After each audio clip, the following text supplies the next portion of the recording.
করেছি। আমাদের সহনশীলতাকে আপনারা দুর্বলতা মনে করেছেন।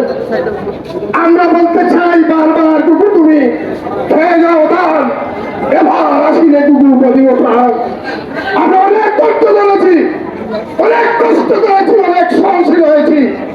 আর নয়, আমাদের যে আট দফা, এই ঢাকা সিলেট লাইনে নতুন একটি ট্রেন এবং পর্যটন নগরী, এই পর্যটন নগরী শ্রীমঙ্গল পুরানোর জন্য সিলেট টু কক্সবাজার আরেকটি ট্রেন, নতুন দুটি ট্রেন চালু।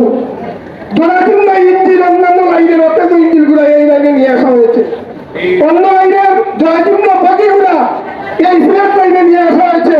৯৭টি নতুন বগি এসেছে, সেগুলো অন্যান্য লাইনে সংযোজন করা হয়েছে। আগে যেখানে সিলেট থেকে ঢাকা মাত্র ৫ থেকে ৬ ঘন্টা লাগতো, এখন ট্রেনে যাতায়াত করতে ৮ থেকে ৯ ঘন্টা লাগে। টিকিট পাওয়া যায় না, খেলার সাথে সাথে গাড়ি পাওয়া যায়। একত্রিত হয়ে টিকিট কালোবাজারি করছে।